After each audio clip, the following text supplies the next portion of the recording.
Hello. All right. So I am here to vlog. Um, how are you doing? Good evening. Um, Tonight we're gonna go to um, the Path of the Green Man. Um, this is um, Gay Men, Wicca, and Living the Magic Life. And this was written by Michael Thomas Ford. And this is the book that I had years ago that I lost, and Morgan gifted me this, and she told me about it. It wasn't supposed to be here until sometime next week, and it came yesterday, and I'm already on chapter 2. I'm rereading it. Um, it's been years since I've read this book. Um, Basically, what Ford is doing in this book is he's telling us how we as gay men can practice the pagan and the magic life, um, and and keep our identity. Um, and anyway, we'll go through this as I'm reading through it again, and picking and everything. So I'm going to be moving back and forth between this book, between the Path of Druidry that I've already talked about a little bit, and also the Celestine Prophecies, which is one that I am also borrowing from Morgan. So the Path of Druidry and the Celestine Prophecies are borrowed books. This is mine, and I I am thrilled about having this book back in my life. So I'm going to talk a little bit about the first chapter, because the first chapter is kind of introductory. Tells us how he started in 1998 with a group of other men in Boston to create, um, I guess for lack of a better word, a gay coven. Um, um, and Not that I think they're exclusively gay. I think that they just started out because they all wanted to come together and experience rituals and everything, um, kind of based on who they are. So um, I'm going to be flipping through here and just kind of voicing um, my paraphrase of what he says. So the glasses are going to be coming off and on, because, well, I can't see too closely, and these cheater readers are really horrible when I'm looking up. Um, so he basically just, like I said, began um, talking about when when the group first got together, and they called themselves the Green Men, and um, they started at Yule, and he he told a story about the horned god gifting the Green Man with a rose quartz to, I guess, essentially bring the sun back. The Green Man was sad because the land was dying, the earth was asleep, she wasn't waking up. He was a little upset about it.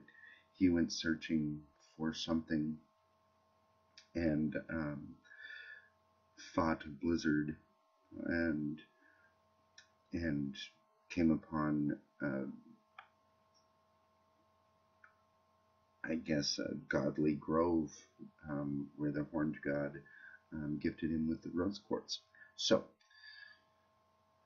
he began the wheel of life with Yule, And he says in here that that's when the wheel of life begins, or the wheel of the year begins. So we we will start there.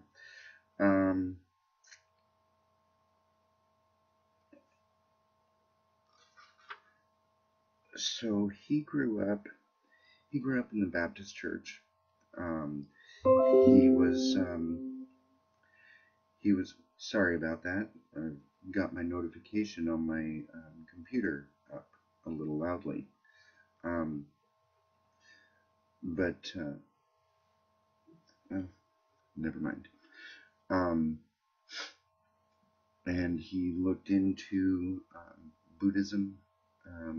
He was going to school to become an Episcopalian priest at one point, and decided that that paganism was where he wanted to go.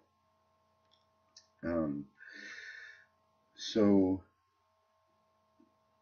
this first meeting, this first ritual, he was very fearful actually to run it. He was a little trepidatious. Apparently, by the end of it, everybody thought it was beautiful. It was gorgeous. I might take the page out of this book and actually lead a ritual somewhat like this for a Yule celebration at one point. So, at any rate,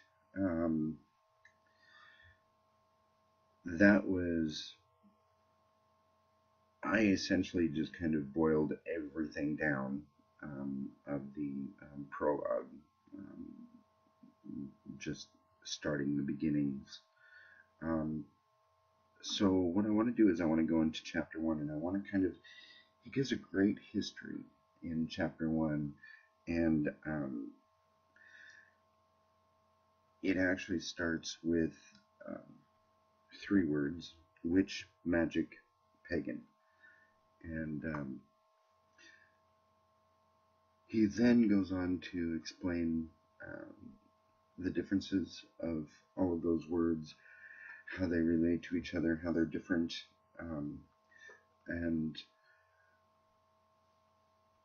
where I'm going with my path is going to be more Druidic than Wiccan, but that doesn't mean that I'm not going to honor my Wiccan coven and all of that, because essentially, well, he kind of explains it in here. So we'll go on with the beginnings of all of this. He discusses the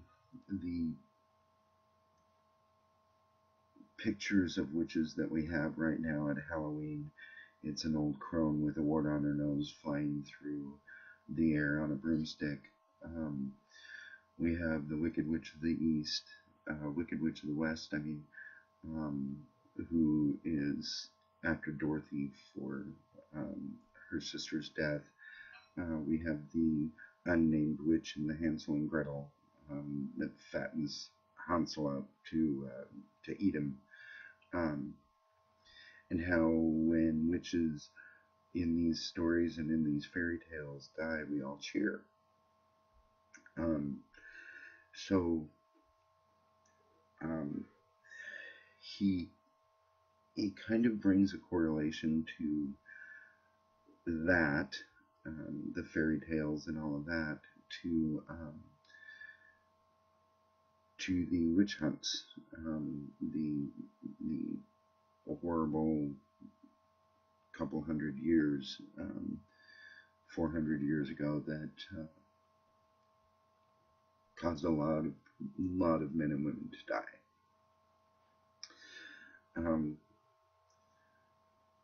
So he then talks about the controversy in Massachusetts in '98, where the Republican incumbent um, Paul Cellucci um, accused his opponent, the Democratic state general attorney, for defending the rights of witches. Apparently, I don't know much about this history, so I don't know. Um, I can't really speak too scholarly on this, but the pagan community in Massachusetts began protesting, and there was a candidate debate, and there were a lot of witches that were together, and they chanted "Witches vote." And he had a sign. He was one of many who had signs, and his sign said, "I'm not a fantasy, and neither is my vote." Um, and they kind of grew from there. Um, in well, his desire to look into Wicca and all of that really grew from there, I should say. So then he goes on, and he is talking about what a witch is, what paganism is, and I love this. This is when I first realized that the Christian Church has done a really bad thing by um, vilifying the words pagan and heathen. So we're going to start with the word pagan that comes from the Latin paganus, or paganus. My Latin teacher, thank God, is no longer around, because he'd probably shoot me for this, for mispronouncing. But paganus simply means someone who dwells in the country. It's a country dweller. And the Old English word heathen, which we derived into heathen, simply means one who lives on the heath. So they were never really religious, but because of the fact that most dwellers in the country, and most of those who lived on a heath pretty much practiced a nature religion. They began to cloister, and it became a thing to practice certain times of the year, and to celebrate the harvest, and to pray the sun back,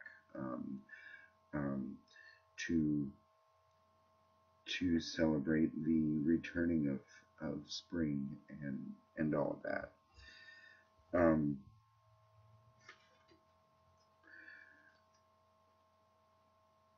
So it's interesting that the church had so vilified the words pagan and heathen that even our dictionaries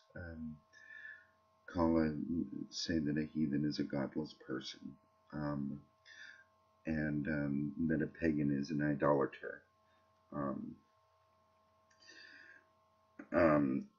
Or actually, what he says here, Merriam-Webster's dictionary defines a pagan as one who has little or no religion, and who delights in sensual pleasures and material goods. So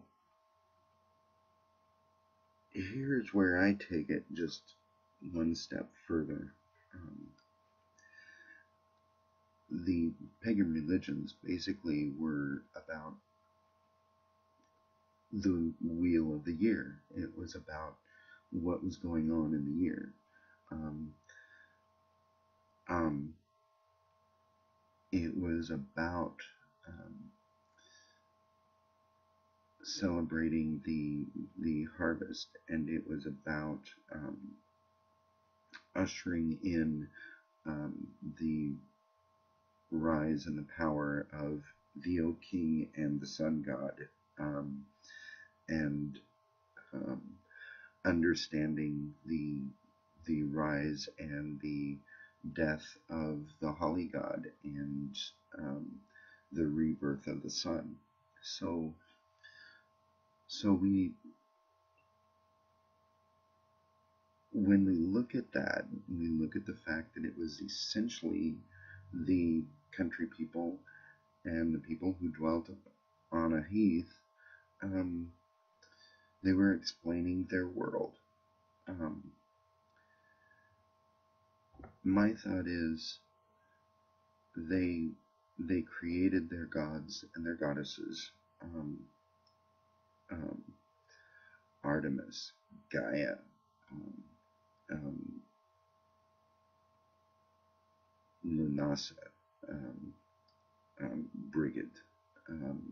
So they created all of their gods and goddesses to explain what was going on in the earth. In the same manner, so did the Abrahamic religions, all of them. Created a God who created the world and who set things in motion. So really, they were pagan religions as well. They just became more powerful. They became more controlling. The pagans, the Celtic pagans, the Druids, um, the Egyptians, even the Greeks and the Romans, allowed for other gods and goddesses. They didn't, if you were in Greece, you didn't have to worship Zeus. You could worship Mars, Ares. You could worship Athena. You could worship, they even allowed worship of Jesus.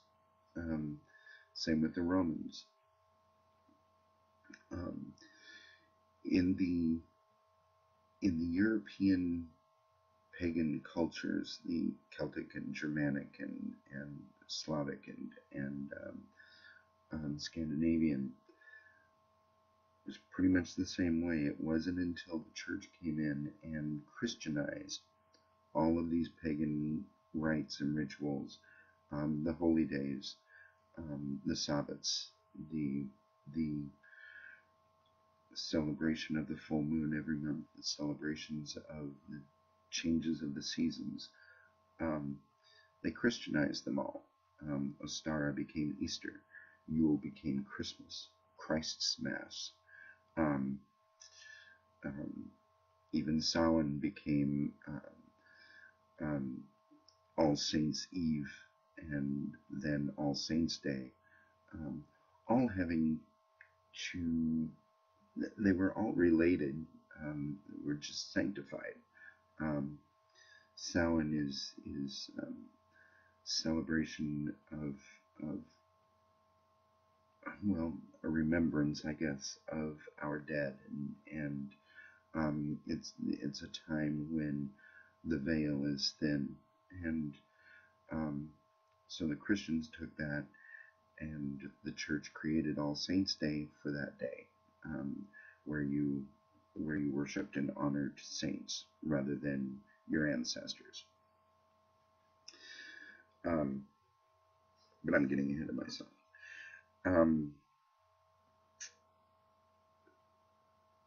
So then he goes on, and this gets a little convoluted.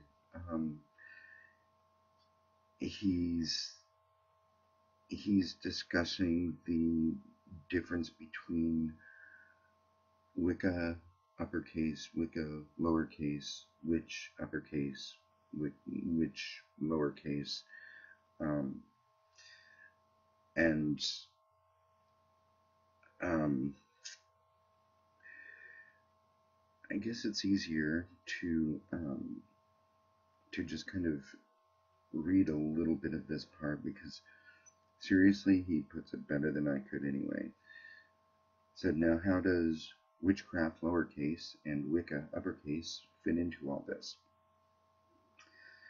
As I said earlier, paganism forms the basis for witchcraft lowercase and Wicca uppercase.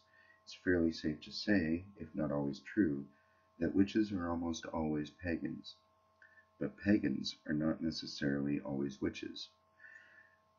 Then again, witches, lowercase w, are not always witches, capitalized W, and witchcraft, lowercase w, is not always witchcraft or Wicca, uppercase W's. Where paganism is the recognition of the natural world, witchcraft may be seen as taking what is learned from observing the natural world and using the knowledge to effect change in your own life and in the world around you through various means such as ritual and magic. In some sense, it's taking paganism to a whole other level. Not all witches are pagans, he mentions, but most are. So,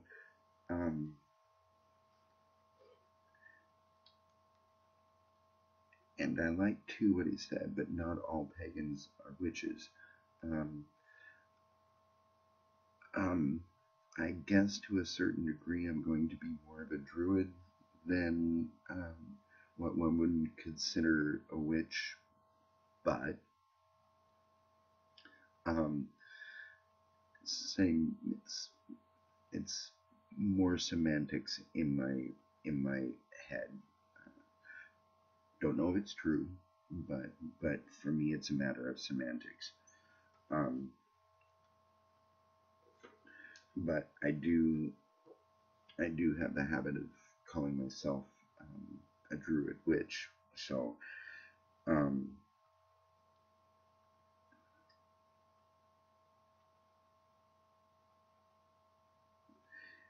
it's interesting when he talks about Wicca. He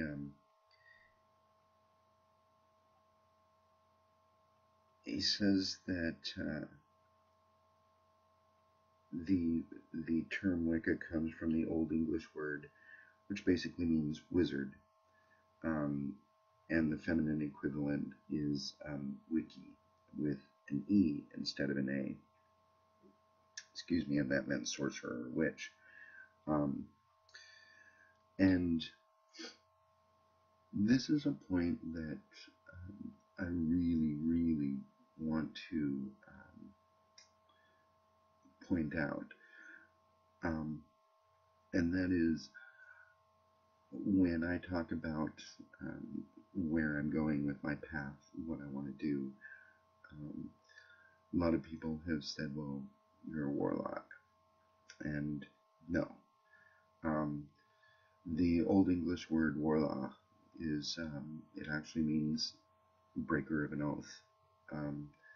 So wizard, witch, I prefer using witch because when I think of wizard, I think of Harry Potter, and when I think of witches, yeah, that's also part of Harry Potter world, but witch just seems more the word, more the term. A practitioner of Wicca is a witch, and whether your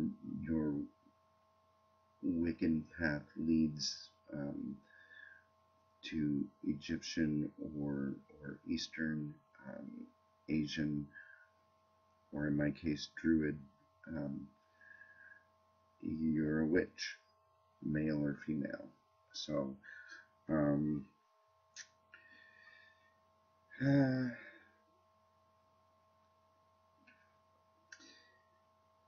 he discusses the fact that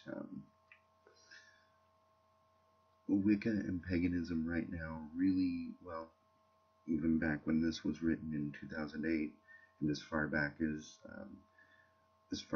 when can't remember his name, remember his last name, um, Gerald Gardner wrote his book.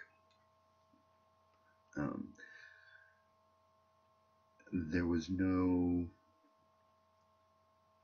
centralized teachings to believe in. And this is what I found interesting when he's talking about this,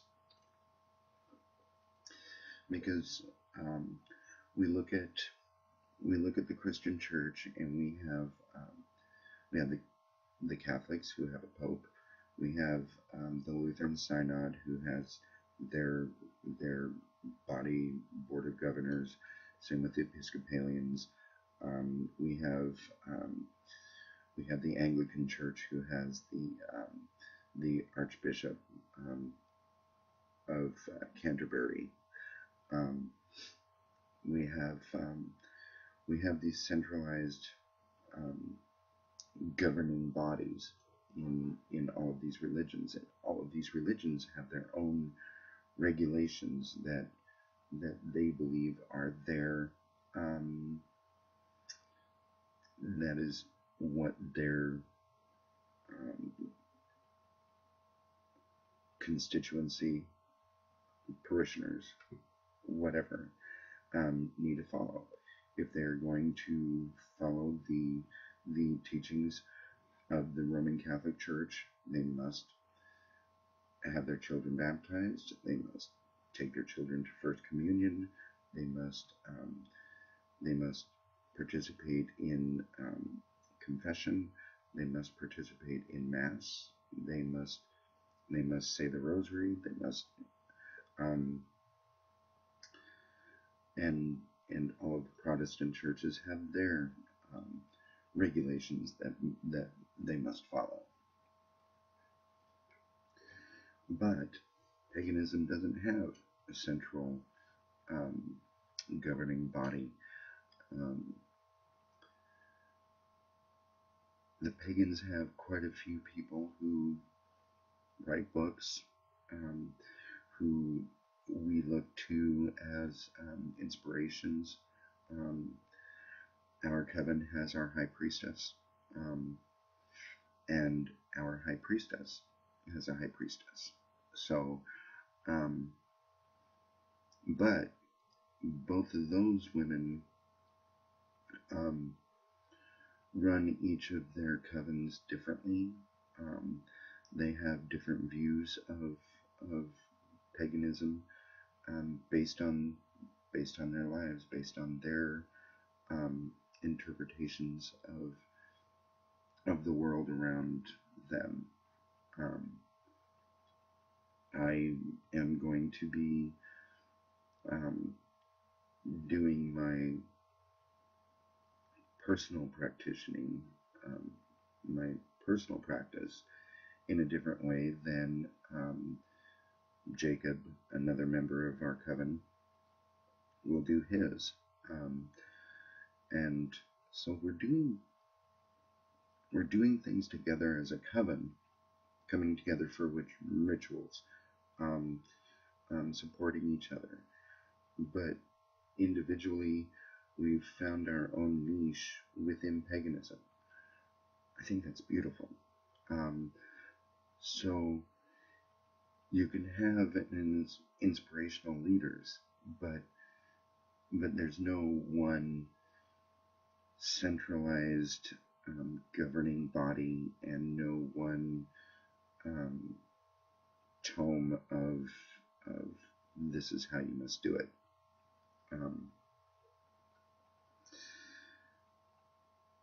And he does say that there is just one basic law, for lack of a better word, and that's the Wiccan Rede, which is, and in it harm none, do as you will. In other words, if you're not hurting anybody, do what you want. Now, some people take that to the extreme. I think in every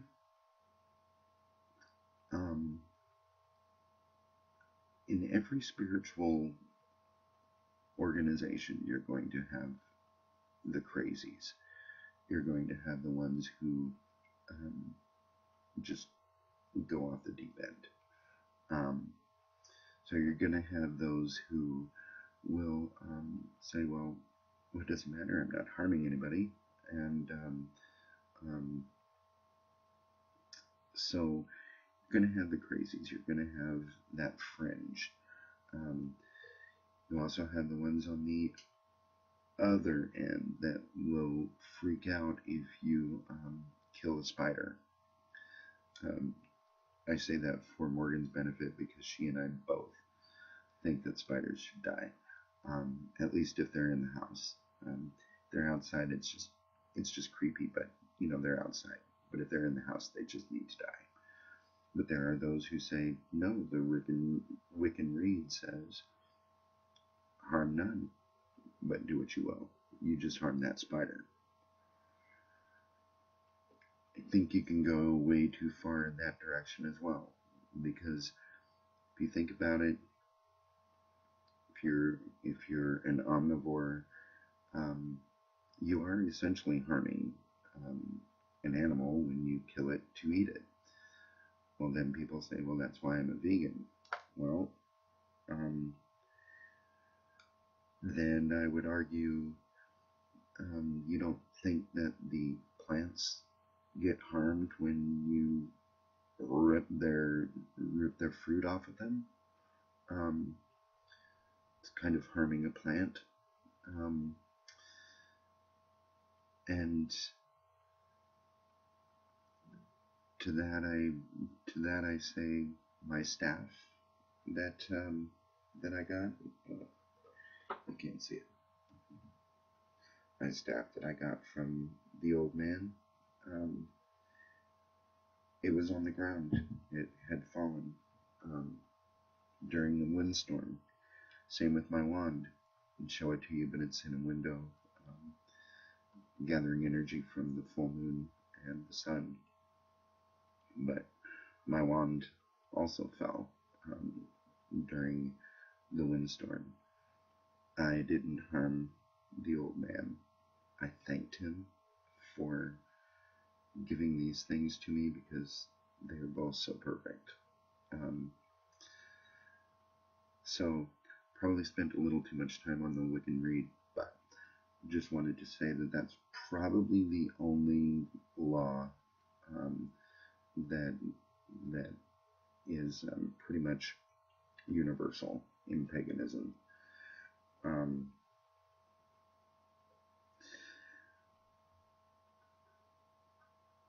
And then I also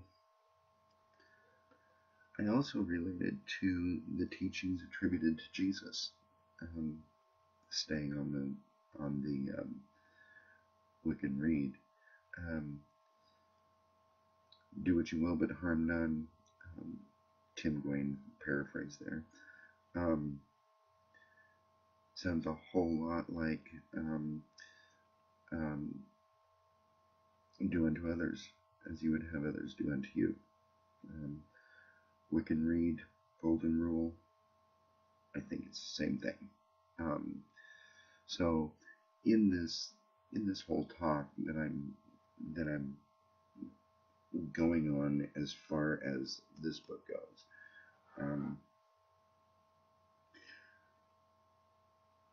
when I first read this book, I realized that paganism, Wicca,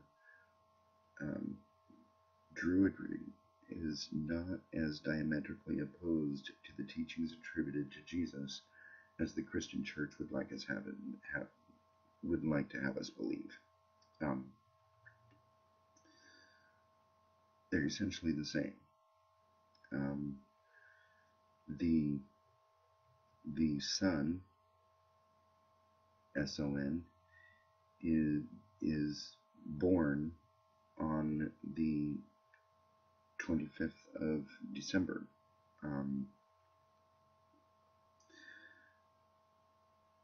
which is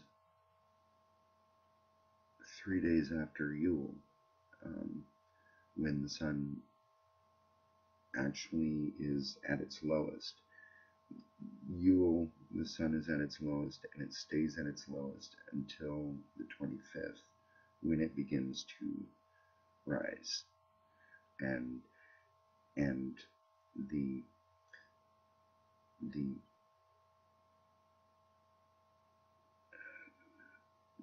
days get longer, and so it begins to rise. So the sun, S-O-N, is born on the 25th, like the sun, S-U-N, begins its ascent toward the summer solstice.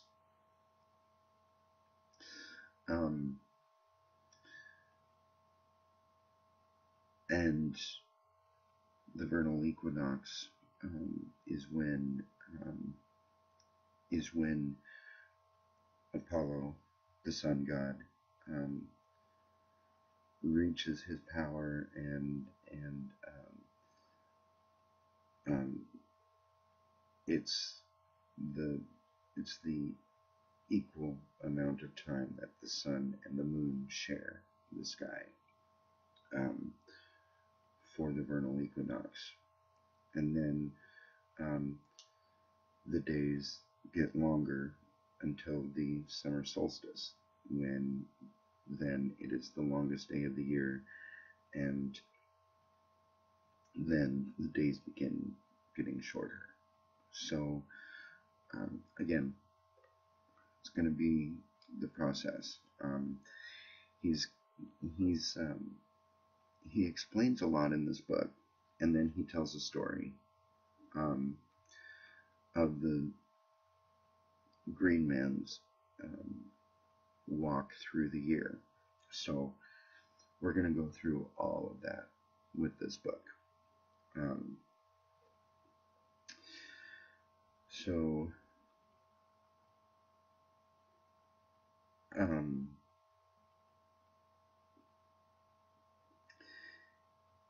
He talks about how we all have faith, every one of us. There is some sort of faith in what we are living, how we are living. Some put their faith into science, which is I'm not really sure I would call it faith if there's knowledge involved and there's empirical evidence. Faith kind of is one of those that you take without having to have empirical evidence.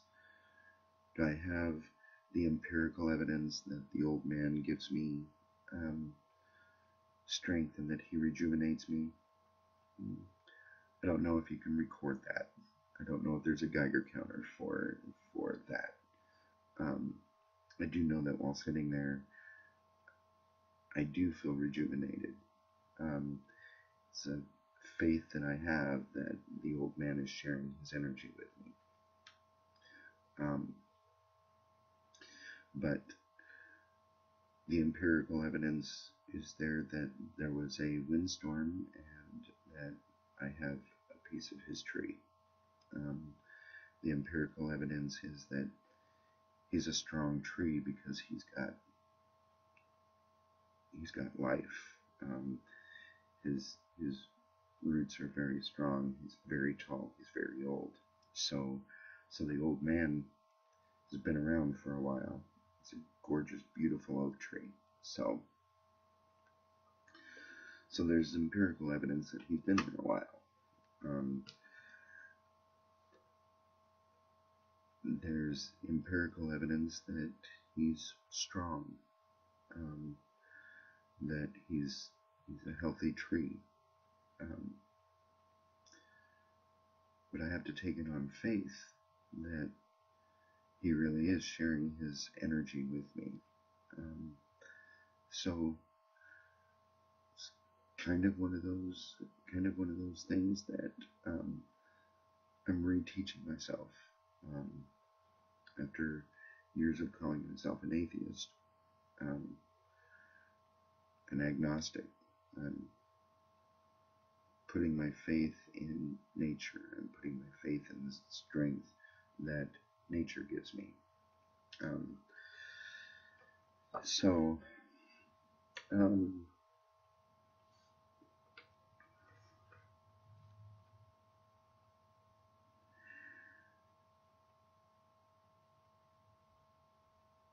I'm going to skip ahead a little bit, mainly because what I really want to do is I really want to talk about the gay man and paganism.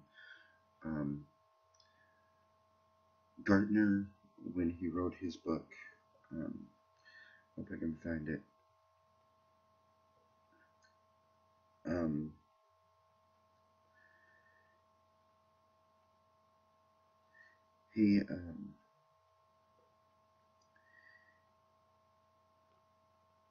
He essentially was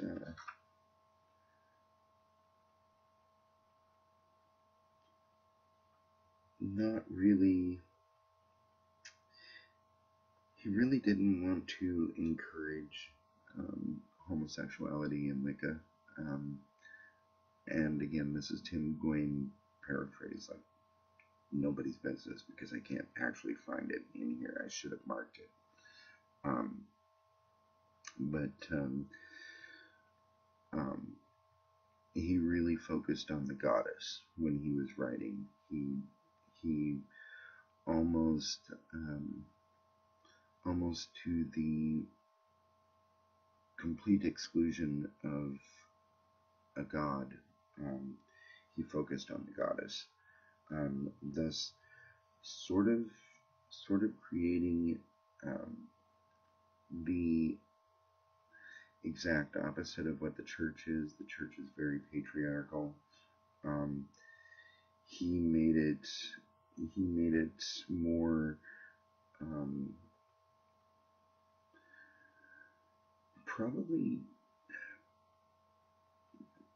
not really matriarchal as much as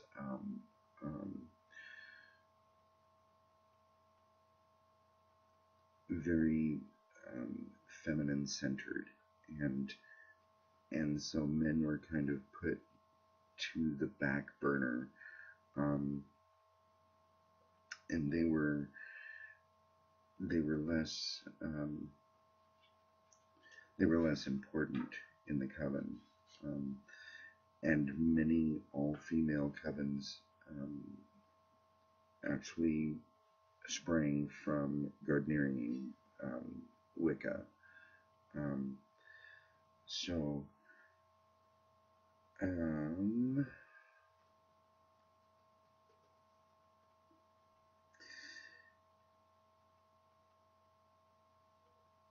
the god basically performed as more of a consort rather than as an equal. I think that's changed a lot in the 21st century.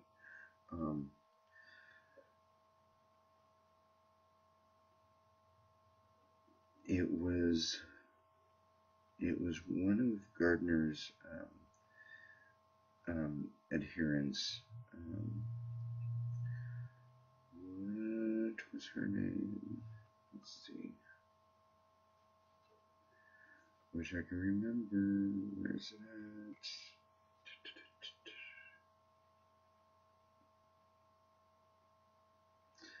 I'd like to say I'm going to edit this out, but I'm not going to. You may as well know that I don't mark things down when when I look at them, I think, oh, I'll know where it's at. Yeah, no. So this is where you also laugh at me because I can't find it. So I'll just use her last name since I've got it. There was one of his adherents, Leek, who wrote a book, and her book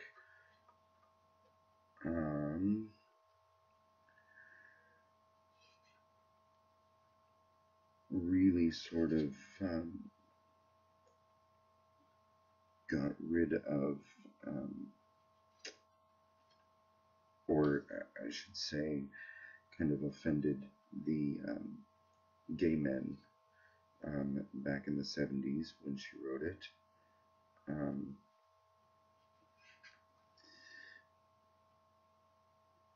And maybe it's back here.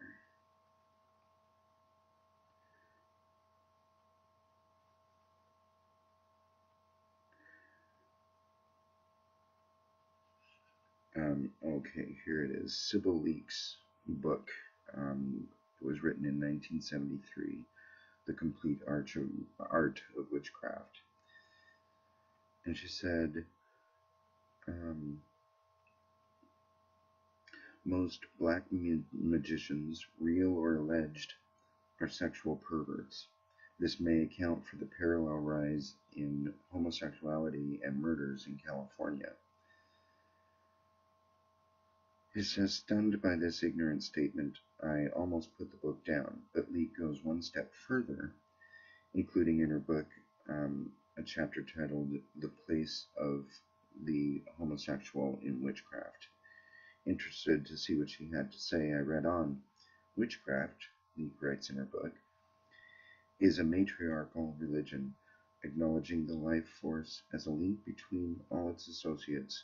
The homosexual, it would seem, could not entirely be concerned with witchcraft because of this basic belief in the life force.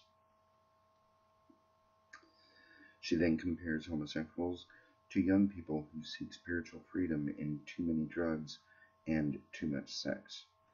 However, she does graciously conclude that perhaps homosexuals can learn something from studying witchcraft, but that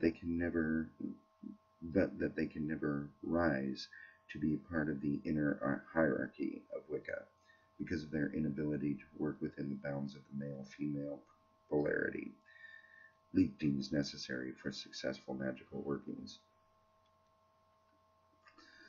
So unfortunately, Sybil Leek was she was a product of the 50s, 60s, and 70s thinking of homosexuality being a disease, being a mental illness, and thus her writing reflects the time, reflects her age. It's unfortunate because it was a whole generation of gay men who wanted to experience Wicca and were felt left on the perimeters. And because gay men are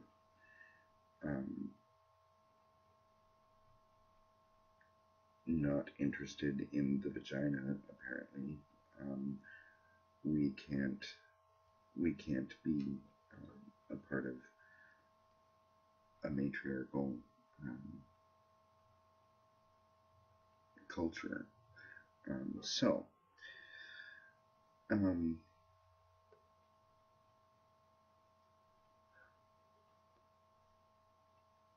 Starhawk, in the late 70s,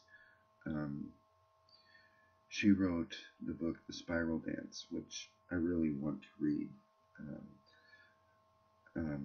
Probably not in the next month because I have other reading to do, but I think I will be looking for the spiral dance.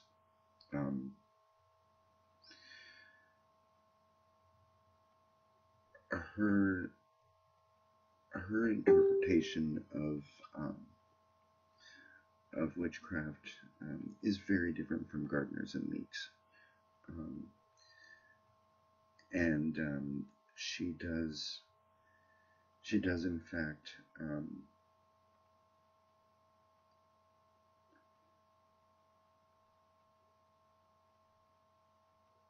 I guess, for lack of a better word,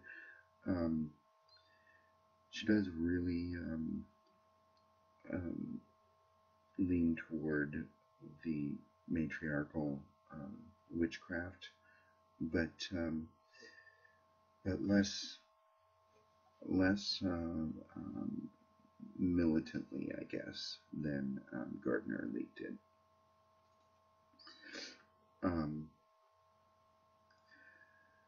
So he discusses how he went to one of Starhawk's witch camps, and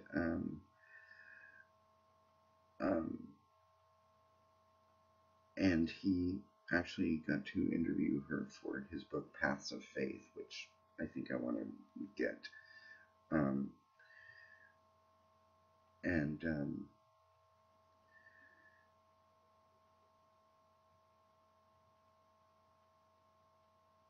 So it was mainly lesbians, really, who benefited from Starhawk's book. She was less adamant about men being a part of Wicca. She was less adamant about it being completely matriarchal or such, but there was still the fringe that the men were on, particularly gay men. And he did meet another witch later at a Radical Fairies gathering that he went to, and I think before I really talk about what this other witch that he met was a gay man. Wish I could remember what his name is.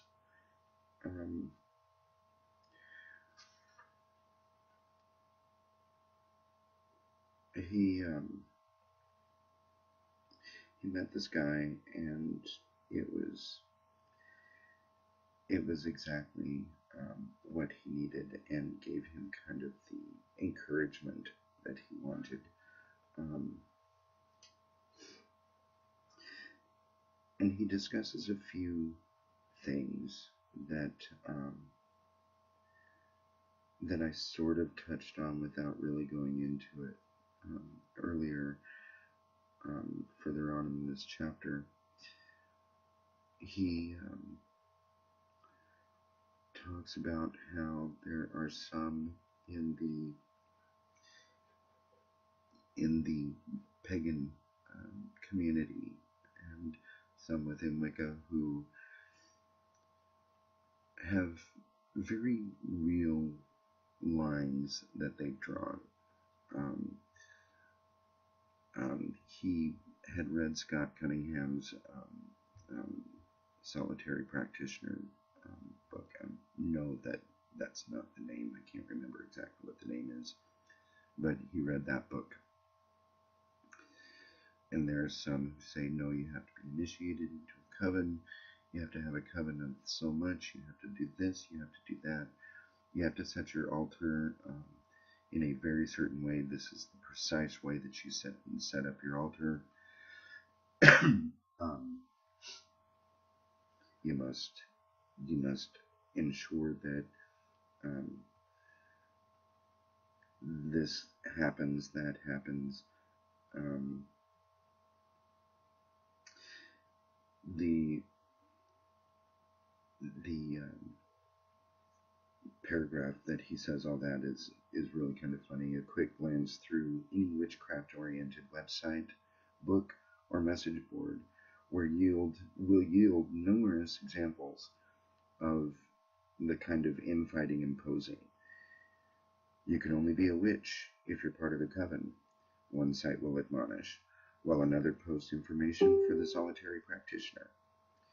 You must be initiated into Wicca by another witch, says one source, only to be contradicted by the book offering a beautiful and moving self-initiation ritual. You can only be a real witch if you're Irish. You have to worship only the goddess.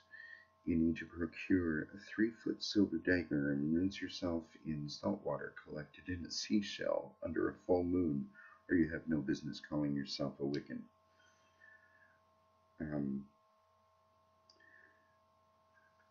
It's those kinds of people, I think, that he was talking about when he was discussing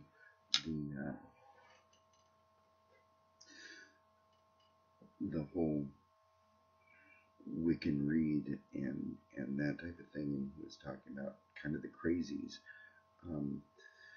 In our coven, Morgan is wonderful. She lets us. I talked to her about my altar.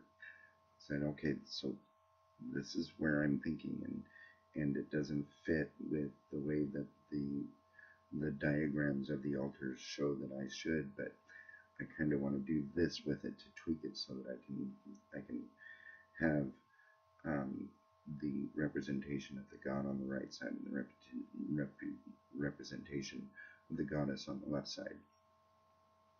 She said, so do that because it works, and you know it's a very personal thing. And she said, I used to do the cardinal directions and making sure that everything, she said, that just got to be too much work for me. So she does her altar intuitively, and kind of how I'm doing it right now. I do have it sort of in cardinal directions. I've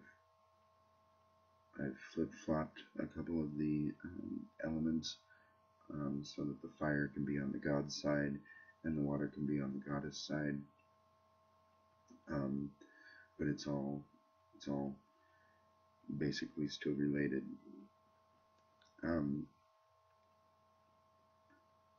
So when we are practicing, we need to understand that it's a very personal thing.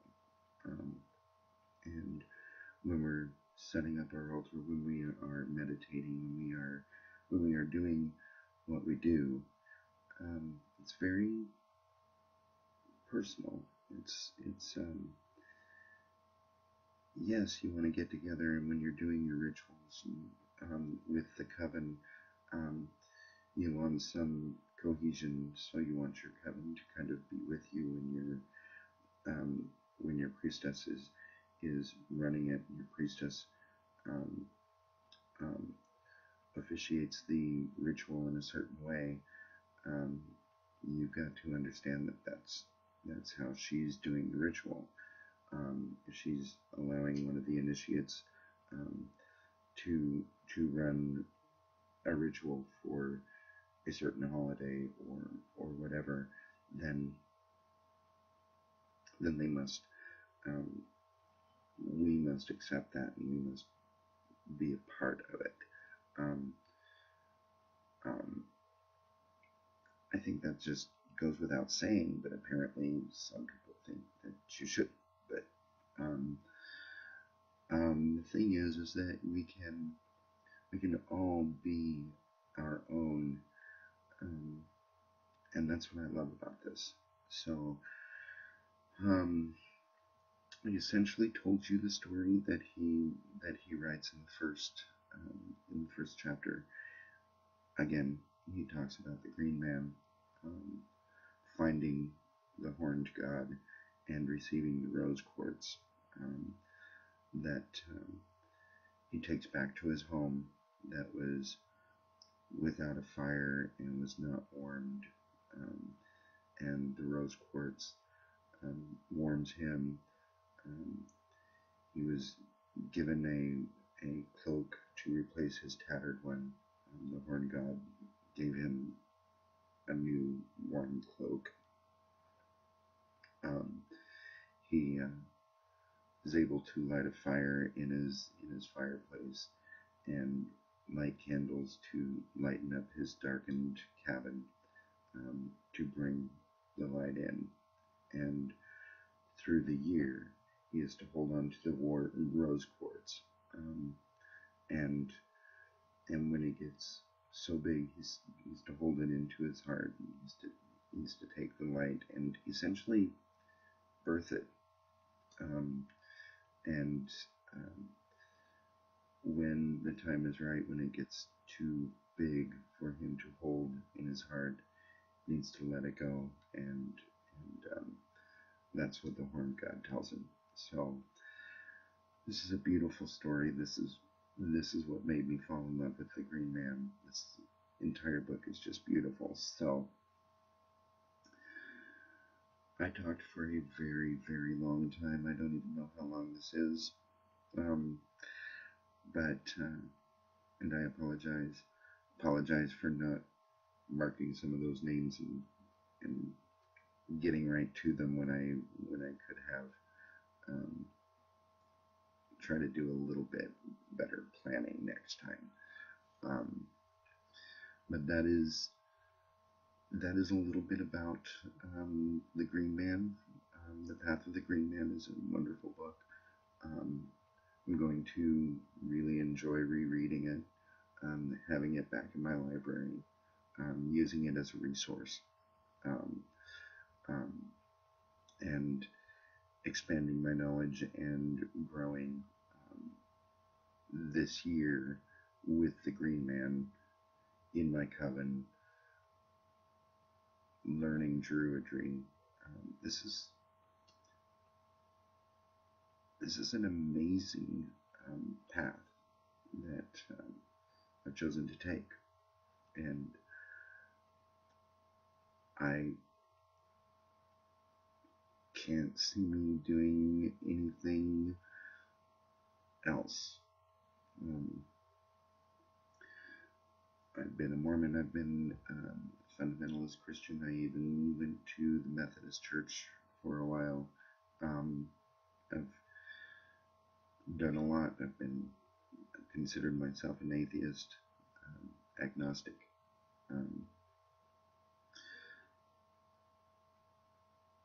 I've always wanted to be a druid, and so here I am, 53, and beginning my path of druidry, and started years ago with this book, The Path of the Green Man. So I'm going to stop talking, and I'm going to get this all put on my playlist in YouTube. I'm going to send it to Facebook, and I will chat with you all tomorrow. And I wish you all blessed be.